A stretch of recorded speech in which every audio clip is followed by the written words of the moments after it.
1516년 8월 24일 이슬람 세계를 양분하고 있던 오스만 제국과 이집트의 맘루크 제국이 알레포 인근 다비크 촌에서 격돌합니다. 하지만 두 강대국의 대결은 어이없을 정도로 싱겁게 끝납니다. 불과 반나절 만에 맘루크 군단이 괴멸하고 술탄마저 목숨을 잃은 겁니다.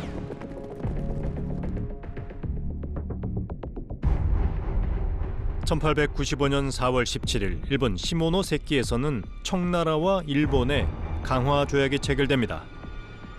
2000년을 이어온 중화제국이 변방의 섬나라에 무릎을 꿇는 대사건이었습니다. 두 경우 모두 승자와 패자의 차이는 생각보다 크지 않았습니다. 문화적 배경이나 인적 자원 등 모든 면에서 패자인 맘루크와 청나라는 승자인 오스만이나 일본보다 절대 불리하지 않았습니다. 오히려 우월한 점도 많았죠. 하지만 화약혁명이라는 군사혁신의 소용돌이 속에 맘루크와 청나라는 혁신에 실패하고 비참하게 몰락해야 했습니다. 도대체 무엇이 한쪽에서는 혁신을 성공으로 이끌고 다른 쪽에서는 실패로 이끈 걸까요?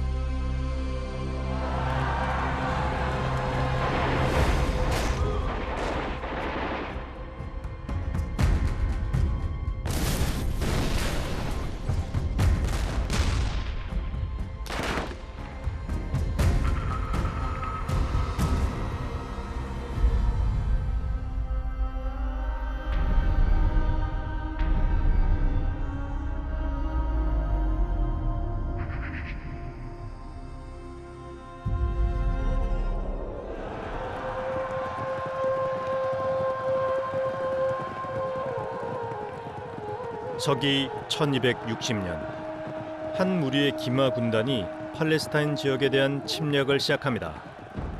인류 최초의 세계 제국 몽골이었습니다.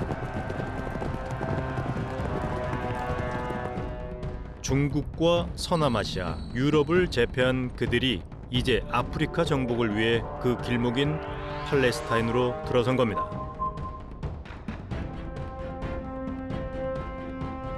하지만 패배를 모르던 몽골군도 이번 침략에는 성공하지 못했습니다. 이집트에는 십자군과의 전투로 단련된 노예 군단 맘루크들이 있었기 때문입니다. Mamluk literally means owned. That is someone who is a slave. And they were highly trained as professional soldiers. 골리앗의 눈이라는 뜻을 가진 아인 잘루트 계곡에서 몽골군은 맘루크들에게 몰살당하고 맙니다. 노예인 맘루크들이 인류 역사상 가장 강력한 군사 집단인 몽골군을 물리친 겁니다.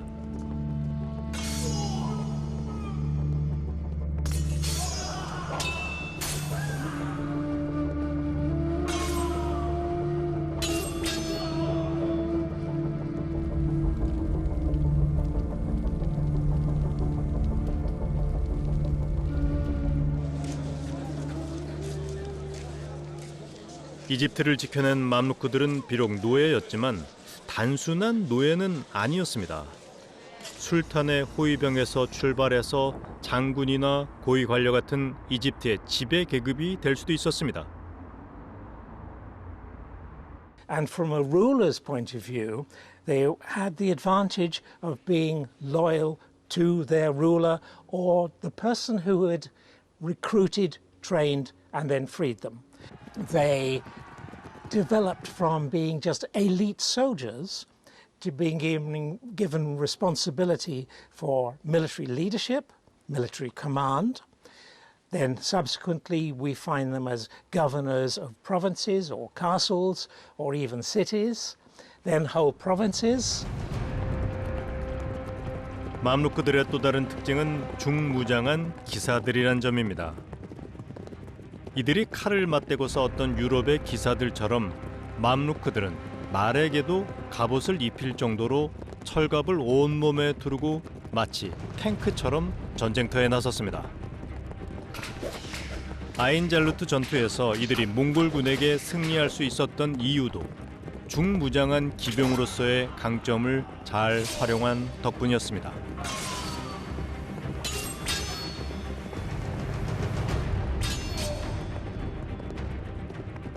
A heavy cavalryman depends on the weight and momentum of the horse.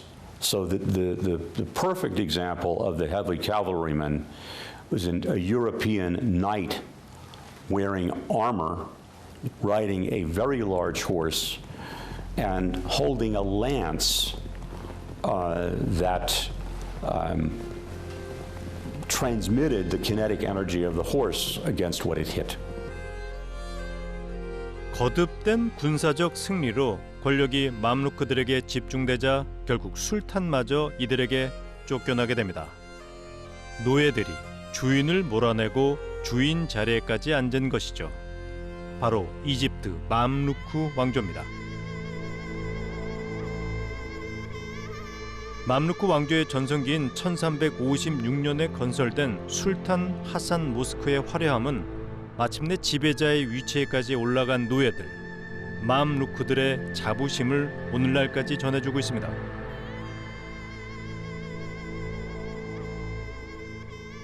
The fully developed Mamluk Sultanate wasn't a case of an army defending and serving a state. The state was almost there to support the army. The state was the servant of the army. The army was not the servant of the state. 하지만 영광이란 결코 영원할 수 없는 거죠. 15세기가 되자 새로운 라이벌이 맘루크 앞에 모습을 드러냅니다. 오스만 제국이었습니다.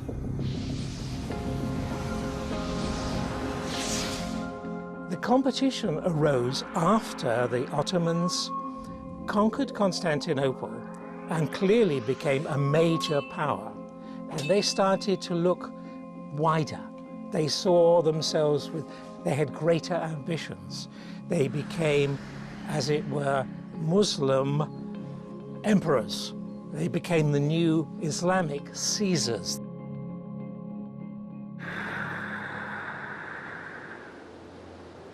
시리아와 터키의 접경 지역에 위치한 다비크라는 작은 마을이 두 제국의 군대가 충돌한 곳입니다. 최근까지 이어진 내전으로 마을은 폐허로 변했지만 마을 주변으로 넓게 펼쳐진 황무지가 바로 전투가 벌어진 곳입니다.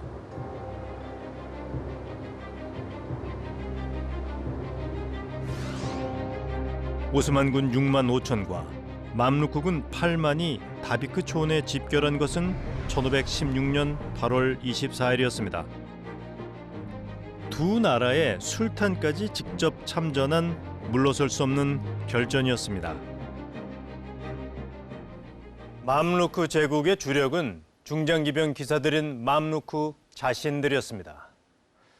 술탄 알 가우리는 맘루크들을 전선 중앙에 배치하고 자신도 중앙에 자리 잡았습니다.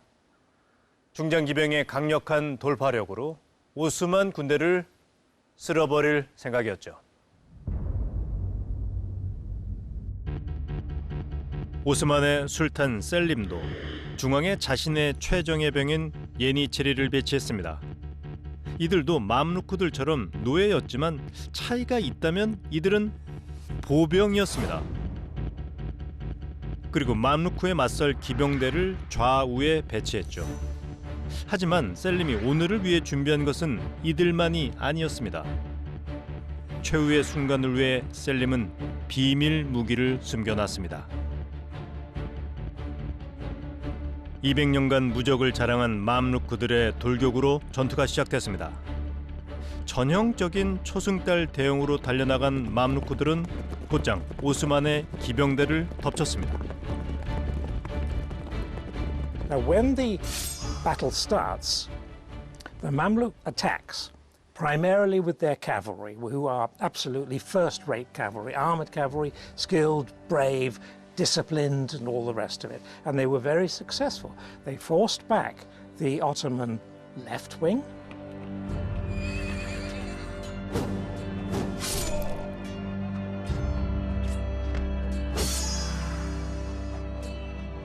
곧이어 반대편에서도 전투가 시작됐습니다. 이곳에서도 오스만 기병은 맘루크의 맹공을 견디지 못했죠.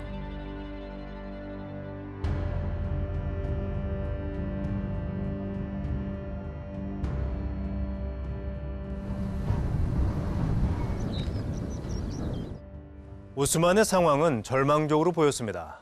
좌우 기병끼리의 전투에서 오스만은 열세를 면치 못했습니다. 이때 셀림의 비밀 병기가 등장합니다. 무너지기 시작한 기병대의 배후에서 대포가 불을 뿜기 시작한 겁니다. 대포의 위력을 견디지 못한 좌익이 결국 도망치기 시작합니다. 하지만 술탄 알 가우리가 거느린 정예군은 아직 전투를 포기할 생각이 없었습니다. 알 가우리는 정면의 예니체리를 향해 돌격을 명합니다. 맘루크들의 무자비한 돌격은 곧 효과를 보이기 시작했습니다. 예니체리들이 후퇴를 시작한 거죠. 중앙의 예니체리들이 붕괴한다면 전투는 맘루크들의 승리로 끝날 겁니다.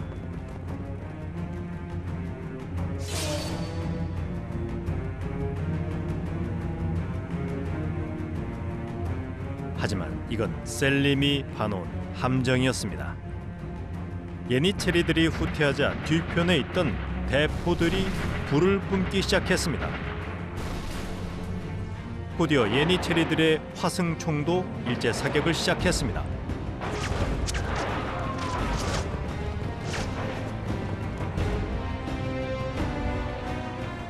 Essentially, the Ottomans are now able to attack, the Mamluk army falls to pieces, and there's a great Ottoman victory.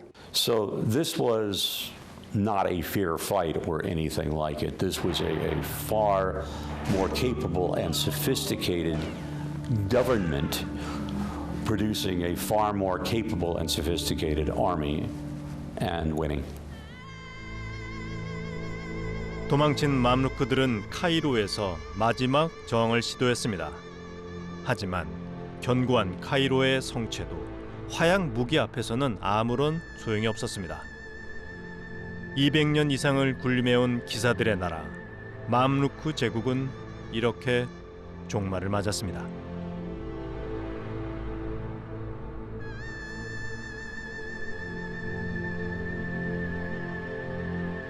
그런데 좀 이해하기 어려운 점이 있습니다. 오스만 제국이 화약 무기를 사용하는 동안 맘루크들은 왜 두 눈 뻔히 뜨고서도 화약 무기를 도외시하고 패배를 자초했는가 하는 점입니다. 이미 70년 전인 콘스탄티노플 공방전에서부터 오스만 제국이 화약 무기를 사용하고 있다는 것은 누구나 다 아는 사실이었습니다. 비밀도 아니었습니다. 그런데도 맘루크들은 화약 무기에 대해 신경도 쓰지 않았습니다. 도대체 맘루크들은 왜 그토록 화약 무기를 무시했던 걸까요? 만약 두 나라가 이질적인 문화를 가지고 있다면 문화적 차이를 이유로 들 수도 있을 겁니다. 하지만 오스만 제국이나 맘루크 제국이나 정통파 이슬람 국가라는 점에서 아무런 차이가 없었습니다.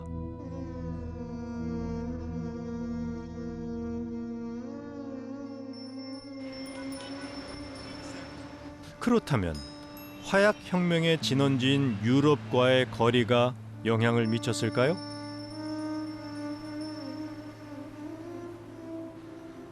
얼핏 유럽 국가와 국경선을 맞대고 있는 오스만 제국에 비해 유럽과의 사이에 지중해가 놓여 있는 맘루크들이 화약 혁명의 전파라는 점에서 더 불리해 보이기도 합니다. I think that is completely not true. Really not true. Trade continued.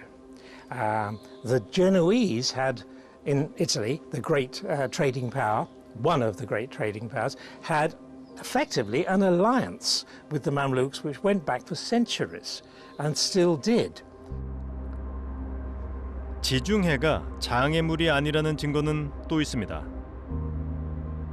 다비크 전투에서 패배하고 이집트 본국에서 최후의 저항을 준비하던 맘루크의 마지막 술탄 투만 베이는 평소 교육하던 이탈리아 상인들을 통해 단기간에 다량의 대포를 구매합니다.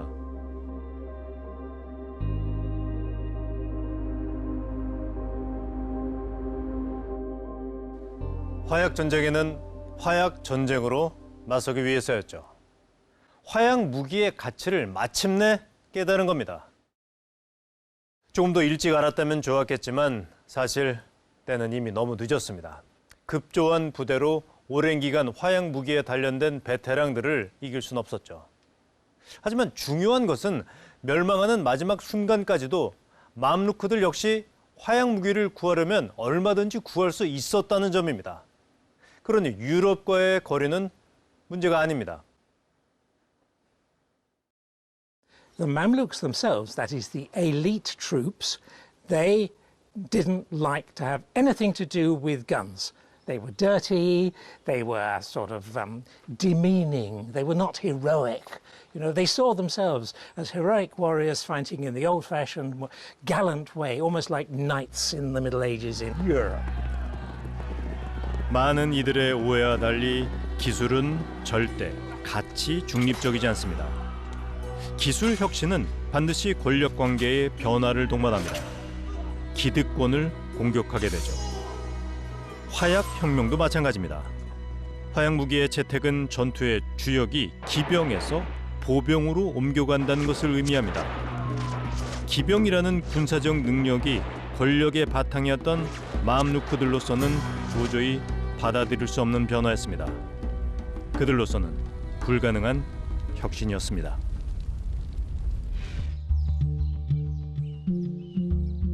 그리고 또 한 가지, 모든 새로운 기술은 불완전한 형태로 등장한다는 점이 문제를 악화시킵니다. 16세기에 사용되던 화승총도 마찬가지입니다. 한 발을 발사하기 위해서는 무려 42단계의 발사 동작을 거쳐야 했습니다. 당연히 발사 속도가 느릴 수밖에 없었죠. 발사 속도만 느린 것이 아니었습니다. 발사되지 않을 확률, 그러니까 오발률이 50%나 됐습니다. 심지어 총구가 막히거나 폭발해서 적군은커녕 아군이 죽기도 했죠.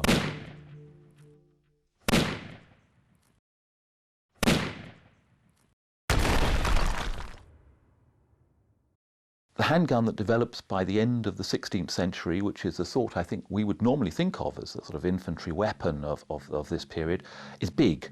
I mean, it's a big, heavy, it has a lengthy barrel, fires a heavy shot of up to about 100 grams. You can only fire it by resting it on a mat, a forked rest. It's cumbersome, it's quite slow to reload. In fact, very slow to reload. It has a very limited range of about 100 meters in total. It has almost no capacity to aim. You just fire it in the general direction of the enemy. 화약 무기가 처음부터 완벽한 형태로 등장했다면 맘루크들도 기꺼이 기득권을 포기했을 겁니다. 그런데 이 정도로 불완전한 무기라면 자긍심 넘치는 기사들이 총 없이도 어찌 해볼 수 있겠다고 생각하는 게 오히려 당연한지도 모르겠습니다. 사실 무엇이 옳은지가 불분명한 순간이야말로 권력이 필요한 순간입니다.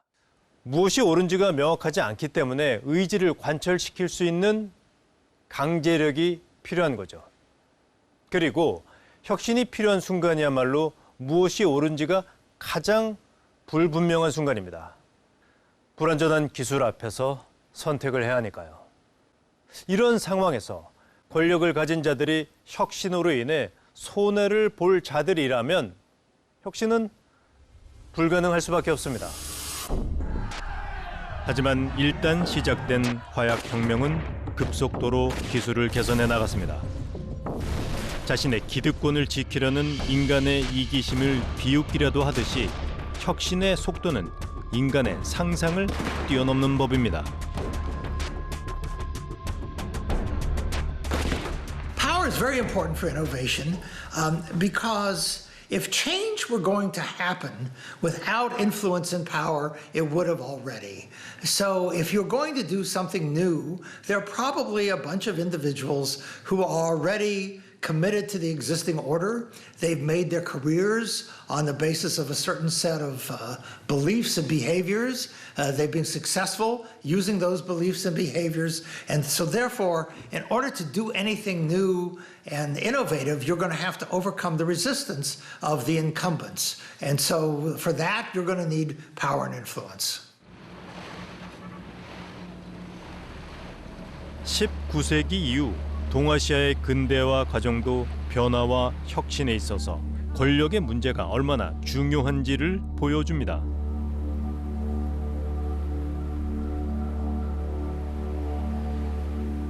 광둥성 둥관시에 자리 잡은 아편전쟁 박물관. 이곳은 19세기 서구 열강의 침략에 굴복해야 했던 치욕의 역사를 기록하고 있습니다.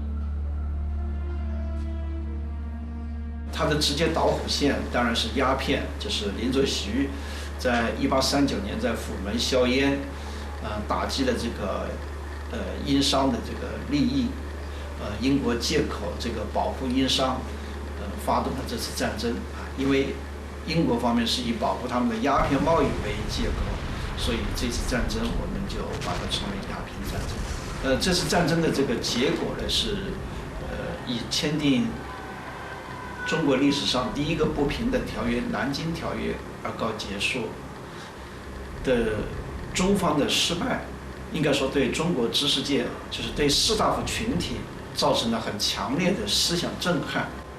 それによって日本の知識層はかなりの衝撃を受けています。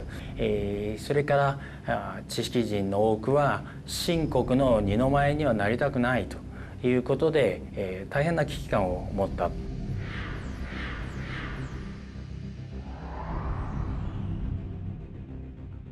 동아시아 각국에서 혁신주의자들이 등장하기 시작했습니다. 청나라의 양무파 관료들과 일본의 유신 지사들이 바로 그들입니다. 그런데 아편 전쟁의 충격이라는 동일한 출발선에서 시작했음에도 불구하고 이 둘의 결과는 완전히 달랐습니다. 일본의 메이지 유신이 국가개혁과 근대화에 성공한 데 비해 청나라의 양무운동은 지역적인 개혁 시도에 머물다 결국 좌절하고 말았죠. 교과서에서는 양무운동은 서양식 무기에만 신경 쓰다 근본적인 개혁을 포기했고 메이지 유신은 근본적인 개혁에 나섰기에 이런 결과가 나왔다고 설명합니다. 하지만 이건 결과를 가지고 원인을 설명하는 게으른 설명이기도 합니다. 왜냐하면 개항 초기를 기준으로 보면 청나라의 양무파와 일본의 유신파 사이에 근본적인 세계관의 차이가 있었다고 생각하기는 어렵기 때문입니다.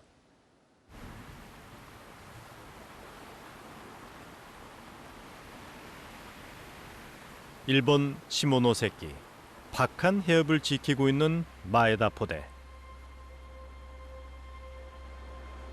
지금은 공터만이 남아있을 뿐 포대의 흔적을 찾아보긴 어렵습니다. 하지만 150년 전인 1863년 5월 10일 이곳에선 해협을 지나가고 있던 미국의 비무장 상선에 대해 무차별 포격이 퍼부어졌습니다. 이곳을 관할하고 있던 조 슈번이 개항 이후 밀려들고 있는 서양 세력을 몰아내기 위해 이른바 양의를 단행한 겁니다.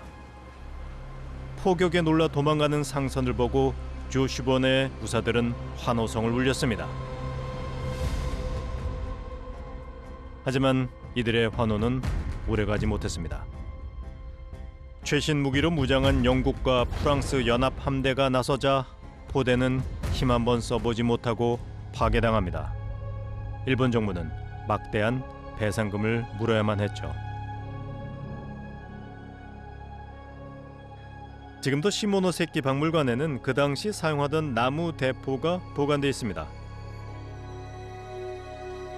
こちらの大砲は木でできた大砲でして、元治元年1864年の下関戦争の時に使われたものです。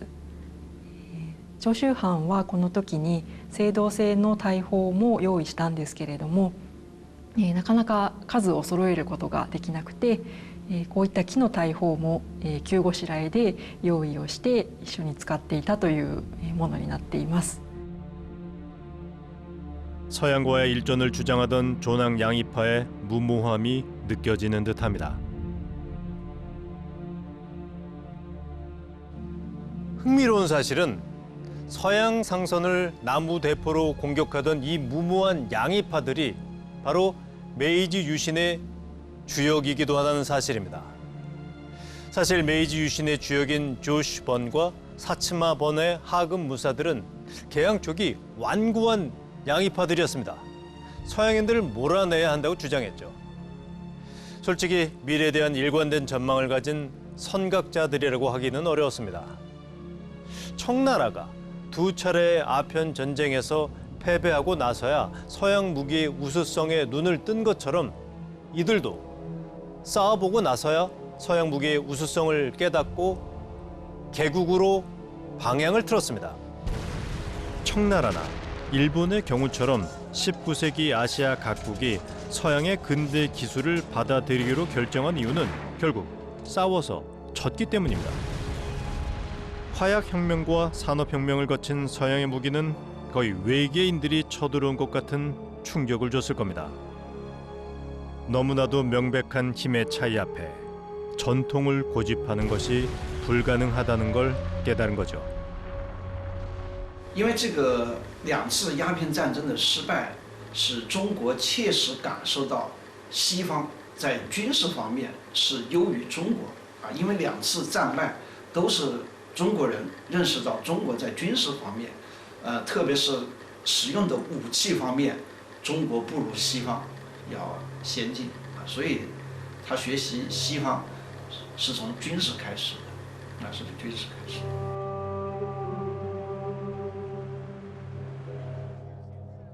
일본이 개항과 양의 운동으로 소란스럽던 1860년대, 청나라도 태평천국의 난이라는 최악의 혼란에 빠져 있었습니다. 당장 망해도 이상하지 않을 정도로 위기였죠. 서양과의 교역으로 번영을 누리던 상해도 태평천국군의 위협에 노출돼 있었습니다. 상해의 구원 요청에 청군을 이끌던 증국본은 자신이 가장 아끼던 제자 이홍장을 급파합니다. 상해에 도착한 이홍장은 상해 서양인들이 자구책 차원에서 조직한 상승군이라는 군사 조직을 발견합니다. 常胜军它的前身呢是洋枪队，它是由一个在中国的美国人叫华尔组建的，它主要是由。 这是一支雇佣军，他雇佣了一些中国人和在中国的外国人，还有这个东南亚的，包括菲律宾这些地方的人，啊，招募的是一些雇佣军，但是他们使用的武器呢，主要是从当时的洋行里面购买的一些这个来自于美国、英国的一些这个枪支啊，所以他们叫洋枪队。 李鸿章呢，在同这个常胜军的这个合作中，啊，他认识到了这个洋枪的这种厉害，他也学会了怎么样跟这个洋人打交道，所以这对他后来推动洋务运动啊，应该说提供了一定的经验。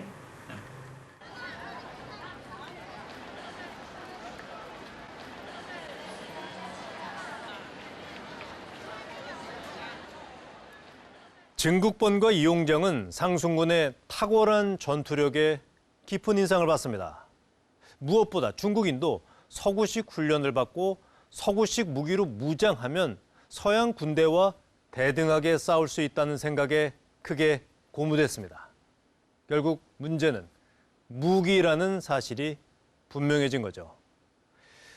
증국본과 이홍장은 서구식 군사 기술을 받아들이는 사업에 박차를 가합니다. 양무운동이 시작된 겁니다.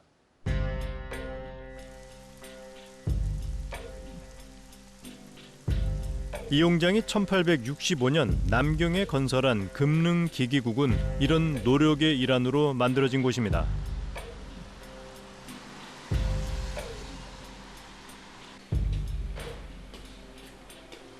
지금은 벤처기업을 위한 지원 공간으로 탈바꿈했지만 19세기 말부터 20세기 중엽까지 중국의 대표적인 병기 공장이었죠.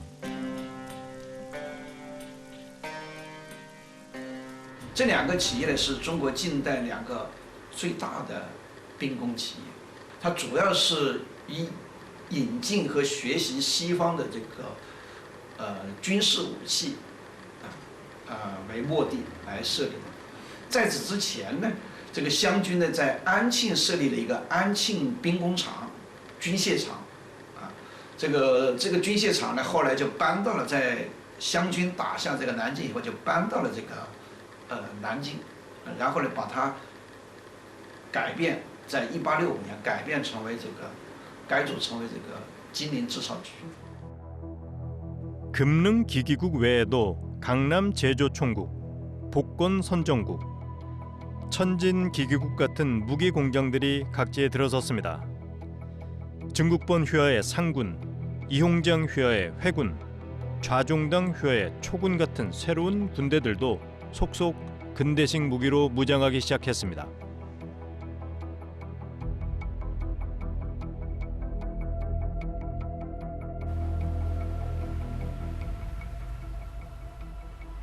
물론 일본 역시 군수 산업에 몰두하고 있었습니다. 현재 미 7함대의 주력 기지로 사용되고 있는 요코스카항은 미군이 사용하기 전, 그러니까 1945년 일본이 항복하기 전까지는 일본 제국 해군의 핵심 기지이자 해군 조선소로 사용되던 곳입니다.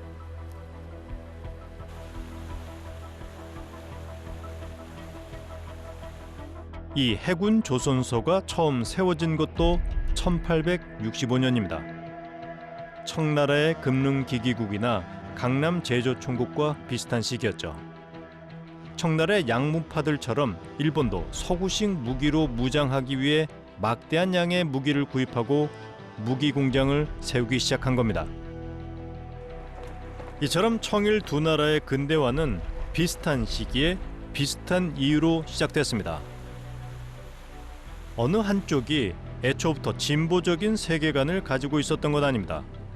또 어느 한쪽이 특별히 더 보수적인 세계관을 가지고 있었던 것도 아닙니다. 그럼 도대체 어떤 차이가 이들의 운명을 결정지은 걸까요?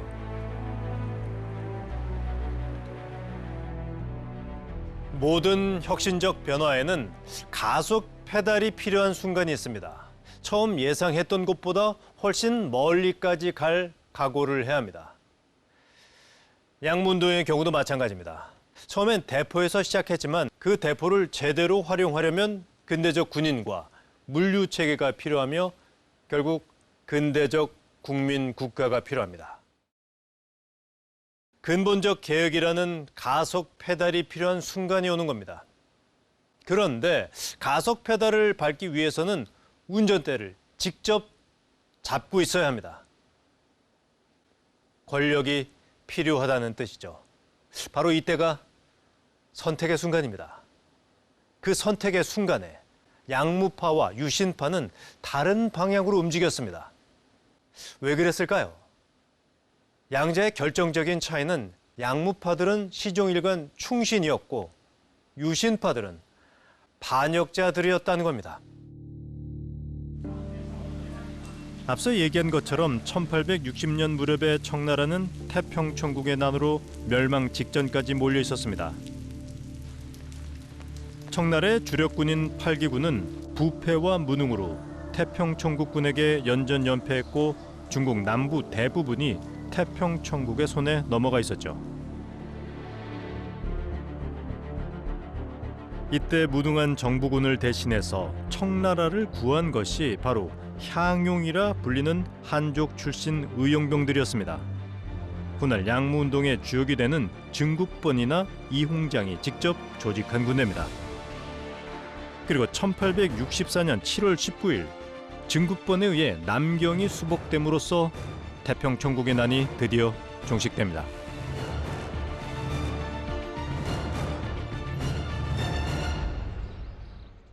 이미 무능을 드러낸 청나라의 정규군인 8기군을 대신해 난을 평정한 정예 병력 대부분이 증국본의 지휘하에 있었습니다.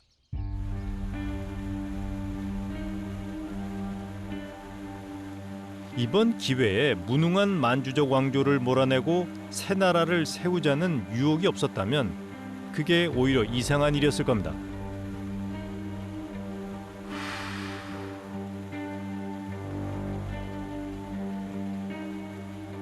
因为湘军的这个在起兵这个镇压太平天国的时候呢，他的实力已经很强了，所以当时就有曾国藩的一些幕僚，这个参谋就向曾国藩建议这方面的一个很重要的人呢，就是王凯运这个人呢，他号称自己懂帝王之术可以成为帝王师，他呢就向这个曾国藩呢曾经谏言你是不是可以别立一支既不要去打太平天国，也不要去帮清廷我们另立朝廷但是曾国藩没有接受把话很快就打回去了。后来在这个他打下天津以后，就是南京以后，据说他的弟弟曾国荃也有带着一批将领，似乎想让曾国藩黄袍加身学那个宋朝的这个赵匡胤让他黄袍加身但是曾国藩也没有答应。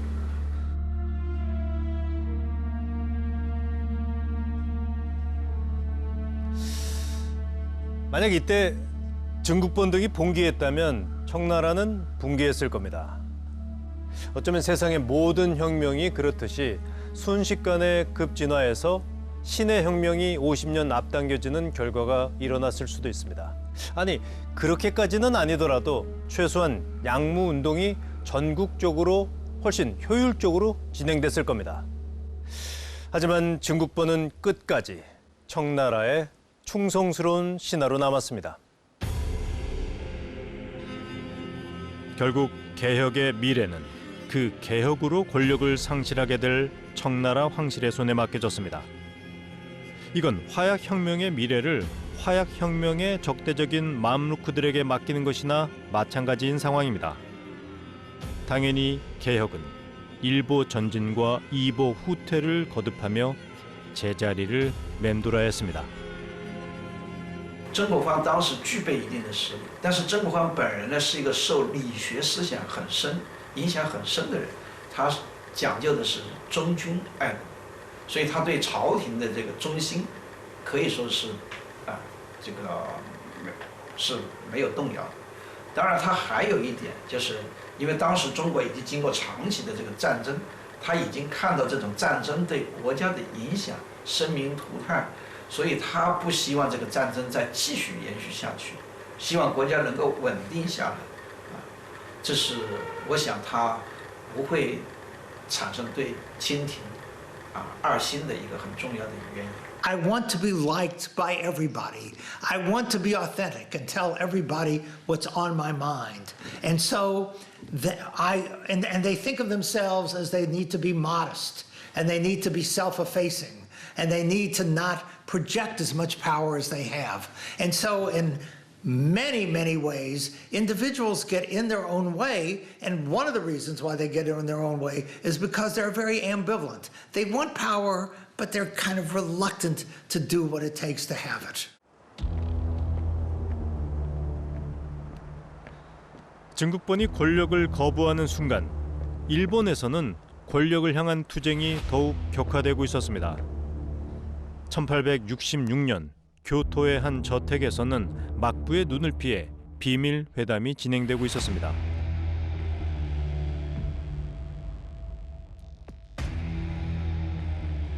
조슈번과 사츠마번을 대표해 기도 타카요시, 사이고 다카모리 등 유신파의 거두들이 참여한 이 회의는 막부에 대항하는 동맹을 만들기 위한 회담이었습니다.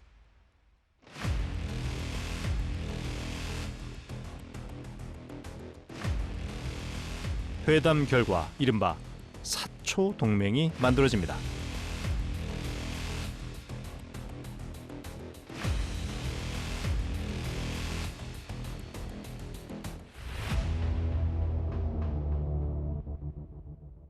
사초同盟自体は、要するに長州藩が金門の変いうのを起こして、自らの主導権を朝廷内で握るために、京都の、朝廷に侵入しちゃうわけですね。でそれで、朝敵となるわけです。で、その汚名を晴らしたいということで、薩摩と、約束を通してですね、同時にそれが、軍事同盟にもつながっていくということになるわけですけれども。それは1866年の2月の段階ですけれども、その薩長盟約が成立することによって、その後薩長の間のコミュニケーションが本格化していきます。そして翌年の段階、1867年の段階でいよいよ討幕という方向に向かった時に、一緒に連携して進めるという関係になった。そういうことからすれば薩長盟約は大きなきっかけになったということは言えると思います。 흥미로운 점은 이들 유신파들이 개항 초기부터 막부에 상당히 적대적이었다는 점입니다. 이들은 막부에 대한 충성심이 결여된 타고난 반역자들이었습니다.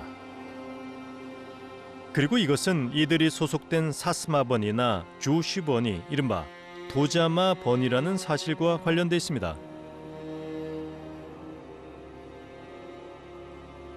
で外様大名というのは関ヶ原の戦いの後に徳川家に従ったそういう大名ですから、幕府からすればもともと敵だったわけで非常に警戒する対象だったわけですよね。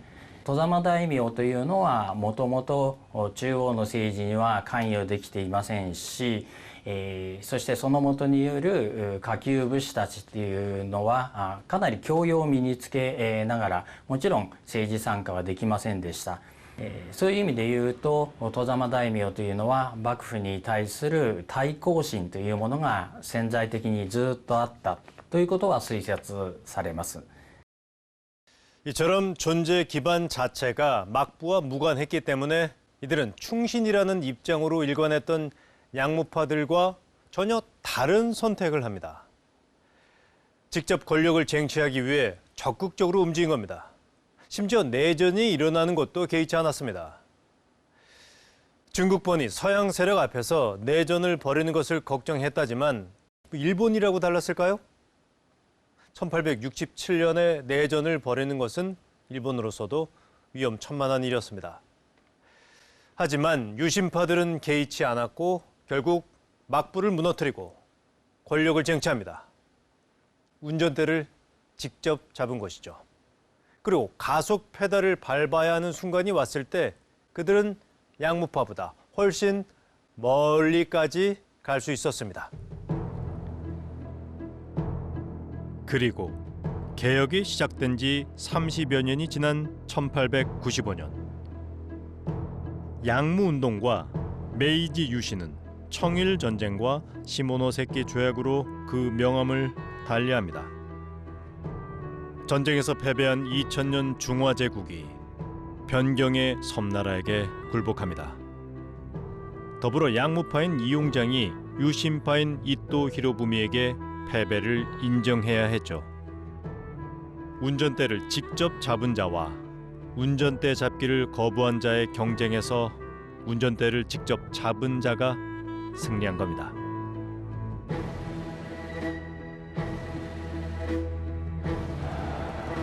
어떠한 혁신도 가치 중립적이지 않습니다. 권력 없이는 앞으로 나아가지 못하죠. 무엇이 옳은지가 불분명한 혁신의 순간에 권력은 필수적입니다. 특히 혁신으로 권력을 잃을 자들이 권력을 가지고 있다면 더욱 그렇습니다. 맘루크들을 권좌에 둔 채 화약혁명은 일어나지 않습니다. 만주족 왕조를 권좌에 둔 채 중국의 근대화를 추진하는 건 불가능합니다. 혁신이 권력 없이 이루어지지 않는다면, 그리고 권력 투쟁 없이 앞으로 나아가는 것이 불가능하다면 혁신을 추구하는 자는 반드시 반역자가 될 각오를 해야 합니다.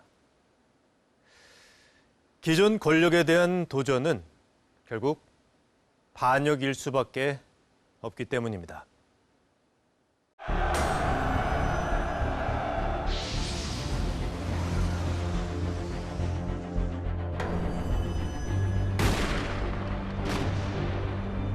Once we improve, our competitors will improve. If you do not innovate, if you do not match, they will destroy you.